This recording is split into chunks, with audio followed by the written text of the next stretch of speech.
কলকাতা হাইকোর্টের নির্দেশে প্রায় 26,000 শিক্ষক ও শিক্ষক কর্মীদের চাকরি চলে গিয়েছে। গ্রীষ্মের প্রবল দাবদাহে এই পরিস্থিতি আরও উত্তাপ বাড়িয়েছে চাকরিহারাদের সংসারে।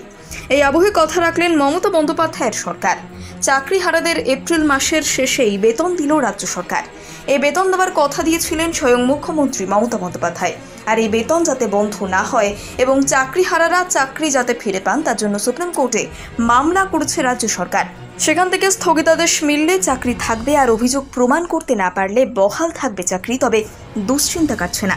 এদিকে প্রত্যেকটা নির্বাচনী জনসভা থেকে মুখ্যমন্ত্রী বলেছেন এই রায় বেআইনি, যোগ্যদেরও চাকরি খেয়েছে বিজেপি। কারণ বোমা ফাটানোর কথা বলার পরই এতজনের চাকরি গেল। সুতরাং এই ঘটনার পেছনে ষড়যন্ত্র আছে, এটার শেষ দেখে ছাড়ব।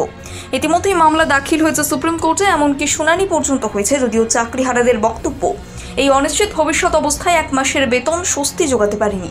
এপ্রিল মাসের বেতন মেলায় বিষয়টি নিশ্চিত ছিল। এপ্রিল মাসের পর কি হবে, বেতন মিলবে কিনা তা নিয়ে ধোঁয়াশা রয়েছে। স্বস্তি একমাত্র রায়টি খারিজ হলেই মিলবে। অন্যদিকে এপ্রিল মাসের বেতন দিয়ে সংসার চলবে, আর মে মাসের মধ্যে একটা সঠিক রায় আশা করবে সুপ্রিম কোর্ট থেকে। এমনটাই আশা করা ছিল রাজ্য সরকার এবং এসএসসি। তার ফলে চাকরি বহাল থাকবে। সেক্ষেত্রে বড় বিপদ থেকে রক্ষা পাবে সকলে। কারণ চাকরি না থাকলে, বেতন না মিললে সংসার চালানো কঠিন, তার সঙ্গে সামাজিক সম্মান জড়িয়ে রয়েছে। তাই একমাত্র ভরসার জায়গা সুপ্রিম কোর্টই। সেখানে মামলা করে আপনার চেষ্টা করা হচ্ছে চাকরিহারাদের চাকরি বাঁচাতে। সোমবার সুপ্রিম কোর্টে চাকরি বাতিল মামলার শুনানিতে সুপার নিউমেরারি পোস্ট তৈরি নিয়ে আদালতের প্রশ্নের মুখে পড়ে এসএসসি, মধ্যশিক্ষা পর্ষদ এবং রাজ্য সরকার। তবে কলকাতা হাইকোর্টের ডিভিশন বেঞ্চের নির্দেশে যে আপাতত সিবিআই তদন্ত চলছিল সেটাতে স্থগিতাদেশ দেওয়া হয়েছে। এছাড়া চাকরিহারারা এখন বাড়ি থেকে বের হতে পারছে না, কারণ যোগ্য হয়েও প্রশ্ন শুনতে হচ্ছে। আবার সংসার চলবে কেমন করে তাও ভাবতে হচ্ছে। বাড়ির ছোটদের সামনে নিজের ভাবমূর্তি নিয়ে বিড়ম্বনায় পড়তে হচ্ছে।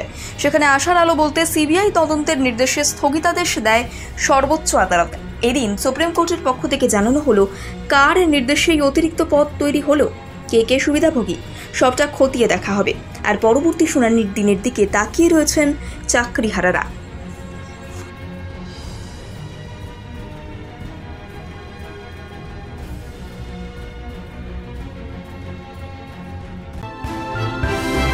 ভয় নয়, আপোষ নয়, শুধু সত্য খবর পরিবেশনার প্রত্যয়। সত্যম নিউজ।